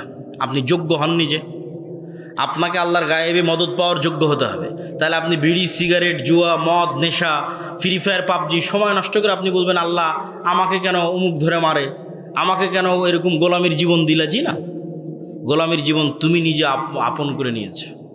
তাহলে গোলামির জীবন জিঞ্জির ভাঙ্গার শেষ রাস্তা কি? আল্লাহ পৃথিবী তৈরি করেছে এভাবে, জ্ঞান যার ক্ষমতা তার। তো তুমি বাবা যদি গোলামির জিঞ্জির ভাঙতে চাও তাহলে এই যে যত সময় নষ্টের রাস্তা আছে সব সময় নষ্টের রাস্তা থেকে তওবা করে ফিরে এসে বই নিয়ে বসে পড়ো, জ্ঞান অর্জন করো। আর যদি বলো যে না দরকার নাই, তাহলে ওই যে বয়স যখন 30 তখন হয় প্রবাসে গিয়ে কামলা খাটতে হচ্ছে, আর না হয় মিথ্যা ডকুমেন্টস, মিথ্যা পেপার তৈরি করে দালালকে টাকা দিয়ে ভূমধ্যসাগর পাড়ি দিয়ে ইউরোপ আমেরিকায় গিয়ে মিথ্যা কথা বলে, মিথ্যা ওয়াদা দিয়ে, মিথ্যা সিস্টেমে যত মিথ্যার ওপর আছে পুরো জীবন শেষ পর্যন্ত মিথ্যার ওপরেই। সবচেয়ে বেশি মিথ্যা বলে আজকের যুগে, সবচেয়ে বেশি মিথ্যা বলার প্রবণতা মুসলমানদের মধ্যে আছে। তার কারণ হচ্ছে গোলামি। আল্লামা ইকবাল লিখেছেন গোলামি মে বদল যাতে হ্যাঁ কওমোं का ज़मीर। গোলামির কারণে জাতির চরিত্র পরিবর্তন হয়ে যায়। গোলামির কারণে যে জাতির চরিত্র পরিবর্তন হয় তার একটা উদাহরণ দিয়ে আজকের বক্তব্যের শেষের দিকে চলে যাব। আমি যখন ইংল্যান্ড থেকে যখন স্পেন এবং ইতালি এবং ফ্রান্স সফর করি, তার আগ পর্যন্ত জানতাম গোটা পৃথিবী চলে ইংরেজি ভাষায়। ইংল্যান্ড থেকে যখন স্পেন, ফ্রান্স এবং ইতালি গেলাম, বিমানবন্দরে এক্সিট লেখা তার ইংরেজিতে খুঁজে পাই না। এরকমও বিমানবন্দর পেয়েছি যেখানে এক্সিট যে ইংরেজিতে লেখা আছে, কোন দিক দিয়ে যে বের হবো ওইটাও খুঁজে পাই না, ইংরেজি নাই। মাথায় ঘুরে গেল, ইংরেজি নাই কেন? এক এক দেশে এক এক ভাষা, তো ইংরেজির তো অস্তিত্ব থাকবে। তারপরে যখন ফ্রান্সে গেলাম, ফরাসি, প্রচুর পরিমাণে আফ্রিকান মুসলমানরা আমাদের মদিনাতেও পড়তো। ওদের সেকেন্ড ল্যাঙ্গুয়েজ ফরাসি। কেমনে ওদের সেকেন্ড ল্যাঙ্গুয়েজ ফরাসি হয়? আফ্রিকায় এত, এই ফ্রান্সে এত আফ্রিকান মুসলমান কেন? আফ্রিকান মুসলমানদের ভাষা কেন ফরাসি? আর ভারত পাকিস্তান মুসলমানদের ভাষা কেন ইংরেজি? ইংরেজি দিয়ে নাকি সারা পৃথিবী চলে, তাহলে ইতালি, ফ্রান্স, স্পেন ইংরেজি নাই কেন? জার্মানিতে ইংরেজি নাই কেন? তাহলে আমরা যে নিজের অজান্তে মনে করছি যে ইংরেজি খুব দামি, এটা হচ্ছে গোলামির চিহ্ন বহন করতেছি নিজের অজান্তে। আমি বুঝাতে না পারলে এটা আমার ব্যর্থতা। 190 বছর যেহেতু আমরা ব্রিটিশদের গোলামি করেছি, ওটা অটোমেটিক নিজের অজান্তে বহন করতেছি যে ইংরেজি শ্রেষ্ঠ। ঠিক ওই আফ্রিকার মুসলমানেরা যাদেরকে ফ্রান্স শাসন করেছে, ওরা নিজের অজান্তে বহন করতেছে যে আমাকে ফরাসি শিখতে হবে। এই জন্য ইংল্যান্ডে ভারত, পাকিস্তান, বাংলাদেশের মুসলমান বেশি, আর ফ্রান্সে আফ্রিকার মুসলমানেরা বেশি। আর একটা পয়েন্ট জেনে নেন, যেখানে গোলামি যত বেশি ওখানে মিথ্যা 2 নম্বরে জুয়াচুরি, ডাকাতি তত বেশি। আপনি বাংলাদেশের মুসলমানদের সাথে রোহিঙ্গা মুসলমানদের তুলনা করবেন, বাংলাদেশের মুসলমানদের সাথে ভারতের মুসলমানদের তুলনা করবেন, তারপরে হচ্ছে গাজার মুসলমানদের তুলনা করবেন, তারপর আফ্রিকার মুসলমানদের তুলনা করবেন। যেখানে দেখবেন বেশি 2 নম্বরই, বেশি ধোঁকাবাজি, বুঝবেন এরা বেশি ভয়ঙ্কর গোলামিতে ছিল। তো গোলামির চিহ্ন মানুষ নিজের অজান্তে বহন করে। তো এই গোলামির চিহ্ন যদি ভাঙতে চাই, নিজেকেই ভাঙতে হবে। মুসিবাহ মানুষের জীবনে আসতেই পারে, সমস্যা মানুষের জীবনে আসতেই পারে, কিন্তু ধৈর্য ধারণ করা হচ্ছে একজন মুমিনের পরিচয়। শুধু ধৈর্য নয়, ধৈর্যেরও উপরের একটা স্তর আছে, তার নাম রিজা, সন্তুষ্টি। এই সন্তুষ্টির স্তরে খুব মজবুত ঈমান ছাড়া মানুষের পক্ষে পৌঁছা সম্ভব নয়। ধৈর্যের স্তরে মানুষ পৌঁছতে পারে, কিন্তু রিজা, সন্তুষ্টির স্তরে মানুষের পক্ষে পৌঁছা কঠিন। সন্তুষ্টি কি? সন্তুষ্টি হচ্ছে আল্লাহ সুবহানাহু ওয়া তাআলা আমার জন্য যে সিদ্ধান্ত নিয়েছেন এই সিদ্ধান্তের উপর আমি খুশি, এই সিদ্ধান্তের উপর আমি খুশি। একদা এক মহিলা রাসূল সাল্লাল্লাহু আলাইহি ওয়াসাল্লামের কাছে আসলেন, তিনি মৃগী রোগে আক্রান্ত। আল্লাহর নবীকে তিনি বললেন, আল্লাহর নবী, আপনি আমার জন্য দোয়া করে দেন যেন আল্লাহ সুবহানাহু ওয়া তাআলা আমার মৃগী রোগ ভালো করে দেয়। রাসূল সাল্লাল্লাহু আলাইহি ওয়াসাল্লাম তাকে বলেন, ইন শি'তি সাবারতি ফালাকিল জান্নাহ, তুমি যদি চাও তাহলে তোমার যে মৃগী রোগ হয়েছে এই রোগের উপর সন্তুষ্ট থাকো আর আল্লাহ তোমার জন্য জান্নাত দিবে। আর যদি চাও আমি তোমার মৃগী রোগ ভালো হওয়ার জন্য আল্লাহর কাছে দোয়া করে দিতে পারি।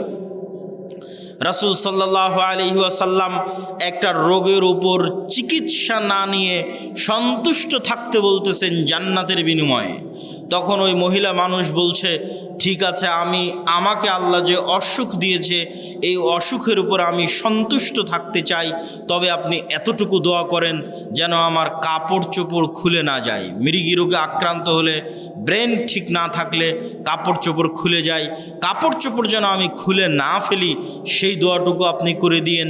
আর আল্লাহ আমাকে যে অসুস্থতা দিয়েছে এই অসুস্থতার উপর আমি রাজি, সন্তুষ্ট, খুশি।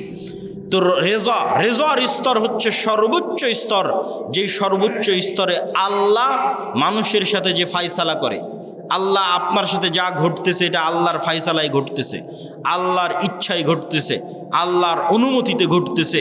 তো আপনার জীবনে যা ঘটতেছে এই ফায়সালার উপর যখন আপনি সন্তুষ্ট থাকেন তথা ওই অবস্থাতেও আপনি আলহামদুলিল্লাহ বলতে পারেন। ধৈর্য মানুষ ধরে, একটু দুঃখ পাওয়ার পর, একটু কষ্ট পাওয়ার পর, একটু দুশ্চিন্তা করার পর, টেনশন করার পর রেজা যে অবস্থায় আছে ওই অবস্থার উপর আল্লাহ সুবহানাহু ওয়া তাআলার সিদ্ধান্তের উপর খুশি হওয়া, মনে কোনো প্রভাব, কোনো দাগ না কাটা, সর্বোচ্চ স্তরের তাওহীদ ছাড়া এটা সম্ভব নয়। সর্বোচ্চ স্তরের তাওহীদ দিয়ে মানুষ বিনা হিসাবে জান্নাতে যাবে। সেই বিনা হিসাবে যারা জান্নাতে যাবে ওই রকম লেভেলের মানুষের পক্ষে সম্ভব যে আল্লাহ সুবহানাহু ওয়া তাআলা তার সাথে যে সিদ্ধান্ত গ্রহণ করবেন সেই সিদ্ধান্তের উপর সে রাজি খুশি থাকবে।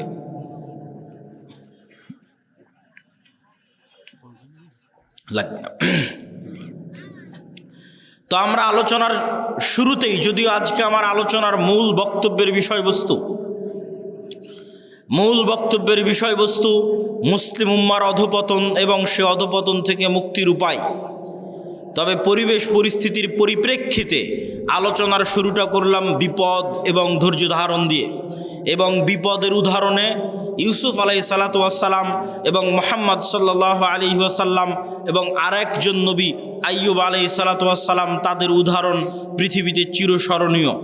শুধু তাই নয়, আরেকটি হাদিস রাসূল সাল্লাল্লাহু আলাইহি ওয়াসাল্লামের শুনে এই পয়েন্ট আমরা শেষ করব। রাসূল সাল্লাল্লাহু আলাইহি ওয়াসাল্লাম বলছেন, আল্লাহ সুবহানাহু ওয়া তাআলা যাকে ভালোবাসেন তাকে দুনিয়া দেন, বিষয়টা এমন নয়। তথা দুনিয়া দেওয়া ভালোবাসার প্রমাণ নয়, বরং আল্লাহ সুবহানাহু ওয়া তাআলা যাকে ভালোবাসেন তাকে তার আনুগত্য করার তৌফিক দেন। তাহলে আজকে শাখাহাতি, বালুয়া, গোবিন্দগঞ্জ, মহিমাগঞ্জে কেউ কোটি টাকার মালিক হয়ে গেল, তার মানে তার উপর আল্লাহর দয়া আছে, এটি ভুল ধারণা। শাখাহাতি, বালুয়া, মহিমাগঞ্জ, গোবিন্দগঞ্জ, গাইবান্ধায় কেউ বিশাল বাড়ি করে নিল, কেউ খুব আরামে আছে, আয়েশে আছে, দুবাই ঘুরছে, কারো বাড়িতে এসি ফ্রিজ আছে, তার মানে তার উপর আল্লাহর দয়া আছে, আল্লাহ তাকে ভালোবেসে এগুলো দিয়েছে। এটা ভুল ধারণা। ভালোবাসা বুঝতে হলে কি দেখতে হবে? আল্লাহ তাকে আনুগত্য করার তৌফিক দেয় কিনা। সকালে যখন ফজরের আজান দিবে তখন জানালা খুলে দেখবেন যে একদল মানুষ, অল্প সংখ্যক মানুষ গুটি গুটি পায়ে মসজিদের দিকে এগিয়ে যাচ্ছে। ওই যে ফজরের সালাত যাকে আল্লাহ জামাতে পড়ার তৌফিক দিয়েছে ওই মানুষকে আল্লাহ ভালোবাসে, বলেন আল্লাহু আকবার। আর আল্লাহ সুবহানাহু ওয়া তাআলা আপনাকে ভালোবাসেন কিনা, আপনাকে যে শাস্তি দিচ্ছেন এটা আপনি কি দিয়ে বুঝবেন? দেখবেন আপনি গুনাহে লিপ্ত আছেন, এটাই শাস্তি। এর চেয়ে বড় শাস্তি পৃথিবীতে আর হয় না। আল্লাহ আপনাকে হারাম কাজে লিপ্ত রেখেছে, এটাই শাস্তি। আল্লাহ আপনাকে গুনাহে লিপ্ত রেখেছে, এটাই শাস্তি। পৃথিবীর নিকৃষ্ট থেকে নিকৃষ্ট কাজ আপনার হাত দিয়ে হচ্ছে, এটাই শাস্তি। আপনি আল্লাহর রহমতের দরজা থেকে বিতাড়িত, আল্লাহর রহমতের দুয়ার থেকে বিতাড়িত, এটাই শাস্তি। অতএব দুনিয়া পাওয়ার উপর নির্ভর করে না যে মানুষকে আল্লাহ সুবহানাহু ওয়া তাআলা ভালোবাসেন কিনা, বরং দুনিয়াতে আল্লাহ তাকে আল্লাহর আনুগত্যের তৌফিক দিচ্ছে কিনা, এইটা দিয়ে সে বুঝতে পারবে যে হ্যাঁ, আল্লাহ আমাকে 5 ওয়াক্ত নামাজ পড়ার সুযোগ দিচ্ছে, তার মানে আল্লাহর দয়া আমার উপর আছে। আর 5 ওয়াক্ত নামাজ এত চেষ্টা করি তাও পড়তে পারি না, তাহলে আল্লাহর দয়া আসলে নাই। এত চেষ্টা করি কোরআন পড়তে পারি না, তাহলে আল্লাহর দয়া আমার সাথে নাই। কোনো একটা সমস্যা আছে যে কারণে আমি আল্লাহর দয়া পাচ্ছি না। আল্লাহর দয়া পাওয়ার আলামতই হচ্ছে আমি 5 ওয়াক্ত সালাত আদায় করতে পারছি, আমি কোরআন তেলাওয়াত করতে পারছি, এটাই আল্লাহর দয়া পাওয়ার আলামত। আর আল্লাহ সুবহানাহু ওয়া তাআলা আপনাকে ভালোবাসেন কিনা সেটা বোঝা যাবে স্থায়ী ঠিকানা পরকাল, যেটা বহু বক্তব্যে বলেছি, ঈমান বিল গায়বে ইয়াকিন। দুনিয়ার সকল কিছুর বিনিময়ে মানুষ পরকালের মাঠে বাঁচতে চাইবে যে আল্লাহ সুবহানাহু ওয়া তাআলা তাকে পরকালে মুক্তি দিক, কিন্তু তারপরেও পরকালে তার জন্য মুক্তি কঠিন হয়ে দাঁড়াবে দুনিয়ার সকল সম্পদের বিনিময়ে হলেও। তাহলে ওই সম্পদ, ওই ধন দৌলত আপনি দুনিয়াতে আঁকড়ে ধরে থাকবেন, এইটা দিয়ে আপনি পরকালে মুক্তি পাবেন না। বরং আপনাকে এই ধন সম্পদ, এই ধন দৌলত দান করে কিয়ামতের মাঠে ধনী অবস্থায় উঠতে হবে, কিয়ামতের মাঠে কোটিপতি অবস্থায় উঠতে হবে, কিয়ামতের মাঠে কোটি কোটি টাকা আপনার হাতে থাকতে হবে, যেন কিয়ামতের মাঠে বিপদে পড়লে আপনি বাঁচতে পারেন। তো কিয়ামতের মাঠে কোটি কোটি টাকা কিভাবে থাকবে? নতুন করে কিয়ামতের মাঠে ব্যবসা বাণিজ্য করার সুযোগ নাই। যা ব্যবসা বাণিজ্য দুনিয়াতেই করে, দুনিয়াতেই সেই টাকা আল্লাহর অ্যাকাউন্টে জমা দিয়ে কিয়ামতের মাঠে কোটিপতি অবস্থায় উঠতে হবে। তাহলে দুনিয়ার কেস কোর্ট কাচারি মামলা মোকদ্দমায় যেমন টাকার জরিমানা দিয়ে বাঁচা যায়, কিয়ামতের মাঠে আল্লাহর দরবারে যে মামলা মোকদ্দমা হবে, কেস জরিমানা হবে, ওখানে আপনি যে কোটি টাকার মালিক হবেন, ওই টাকা দিয়ে তখন আপনি ওই মামলা মোকদ্দমাগুলো খালাস করাতে পারবেন আপনার টাকার জোরে, টাকার ক্ষমতায়। এই জন্য ইবাদতের জগতে যতগুলো পাওয়ারফুল শক্তিশালী ইবাদত আছে, তার মধ্যে একটি হচ্ছে টাকা। আল্লাহ সুবহানাহু ওয়া তাআলা জান্নাত বিক্রি করে দিতে চেয়েছেন দুটো জিনিসের কাছে। সালাত আদায় করে আপনি গ্যারেন্টি দিতে পারবেন না, নিশ্চিত শতভাগ গ্যারেন্টি দিতে পারবেন না যে না আমি জান্নাত আমার হয়েই গেছে। কেন পারবেন না? আপনি গ্যারেন্টি দিতে পারবেন না যে আমার সালাত ফরজ হওয়ার পর থেকে 1 ওয়াক্ত সালাতও মিস দেয়নি, এই কারণে পারবেন না। হ্যাঁ, যদি এটা গ্যারেন্টি দিতে পারতেন যে আমার উপর সালাত ফরজ হওয়ার পর থেকে 1 ওয়াক্ত সালাতও মিস দেয়নি, 1 ওয়াক্ত সালাতও কাজা করিনি, তাহলে সালাত দিয়েই আপনি নিশ্চিত জান্নাতে চলে যেতেন। কিন্তু আপনি নিজেই গ্যারেন্টি দিতে পারবেন না যে কই আমি সালাতে কোনোদিন অবহেলা করিনি। আপনি নিজেই গ্যারেন্টি দিতে পারবেন না যে আমি কোনোদিন গুনাহ করিনি, আমি নিষ্পাপ। যেহেতু আপনি গ্যারেন্টি দিতে পারবেন না, ফলত আপনি আল্লাহর দয়ার মুখাপেক্ষী যে আল্লাহ 5 ওয়াক্ত সালাত ঠিক মতো আদায় করতে পারেনি, গুনাহ অনেক করে ফেলেছি, ক্ষমা করে দাও, নাহলে জান্নাত যেতে পারবো না, আল্লাহর দয়ার মুখাপেক্ষী। কিন্তু দুটো ইবাদত এমন আছে যে দুটো ইবাদতে আপনি নিশ্চিত চ্যালেঞ্জ দিয়ে বলতে পারবেন হ্যাঁ জান্নাত আমার হয়েছে, হবে, যাবো ইনশাআল্লাহ। সেই দুটো ইবাদতের একটা হচ্ছে আল্লাহর রাস্তায় জিহাদ করে জীবন দিয়ে দেওয়া। ফলত দুনিয়ার রাস্তায় আপনি যতই চেষ্টা করেন আপনার গোলামির জিঞ্জির ভাঙবে না। আল্লাহ সুবহানাহু ওয়া তাআলা আমাদের কবুল করুক, আল্লাহুম্মা আমিন। ওয়া আখিরু দাওয়ানা আনিল হামদুলিল্লাহি রাব্বিল আলামিন। আসসালামু আলাইকুম ওয়া রাহমাতুল্লাহি ওয়া বারাকাতুহু।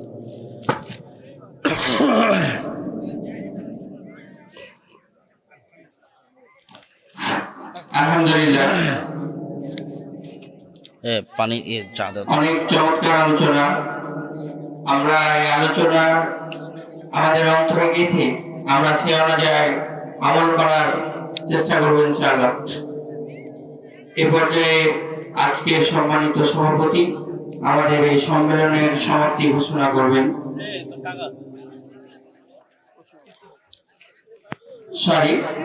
আমাদের এই পর্যায়ে প্রশ্ন উত্তর পর্ব। আমাদের সাহেবকে যা বিভিন্ন প্রশ্ন দিয়েছেন তার উত্তর পর্ব এখন শুরু। আমাদের বইগুলো হয়তো গাড়িতে আছে, যারা বইয়ের খোঁজ দিতে চান তারা গাড়িতে দেখতে পারেন। দিন কায়েমের সঠিক পথ কি আজকে বলে দিয়েছি, তো দিন কায়েমের সঠিক পথের উপরে আলোচনা করলাম। আল্লাহর গায়েবী মদত পাওয়ার যোগ্য হতে হবে, এটাই দিন কায়েমের সঠিক পথ। মুসলমান কি কোনো দিবস পালন করতে পারবে?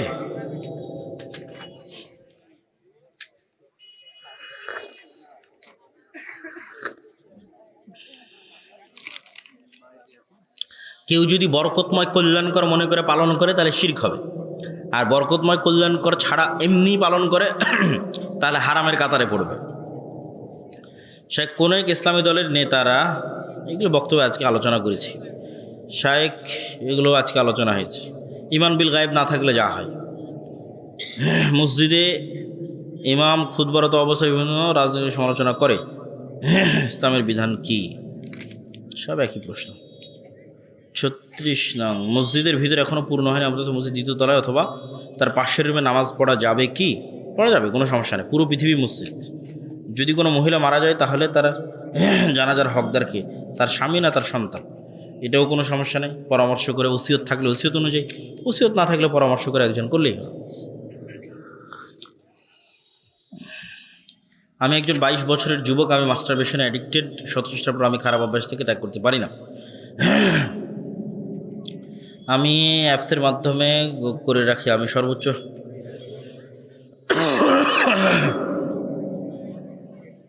বিয়ে করার মতো পরিবেশ অনুকূলে নাই, সেক্ষেত্রে আমার করণীয় কি? প্রথম করণীয় হচ্ছে সৎসঙ্গ, 1 নাম্বার। যদি সৎসঙ্গী থাকে, সৎ বন্ধু থাকে, তাহলে মানুষের জন্য দিন পালন সহজ হয়। 2 নম্বর হচ্ছে নিয়মিত মৃত্যুর স্মরণ, জানাজা, কাফন দাফন ইত্যাদি কাজে বেশি অংশগ্রহণ করা, কবর জিয়ারত বেশি করতে যাওয়া। 3 নম্বর হচ্ছে প্রতিদিন পবিত্র কোরআন থেকে কিছু পড়ার এবং কিছু বুঝার চেষ্টা রাখা, এবং দিনের জ্ঞান আরও বেশি অর্জন করা। যেমন আল্লাহর পথে যাত্রা, আমাদের যে বইটা, যেটা থেকে আজকে আলোচনা করলাম, এই বইটা সবাই পড়ে দেখতে পারে, দিনের মৌলিক বেসিক জিনিসগুলো জানার জন্য। আর সর্বোপরি আল্লাহ সুবহানাহু ওয়া তাআলার সাহায্য চাওয়া, এবং সর্বশেষ নিজেকে এত বেশি কাজে ব্যস্ত রাখা যে অন্যদিকে মনোযোগ যাবে না। এই জন্য প্রোডাক্টিভ হওয়া, কাজের চাপ নেওয়া।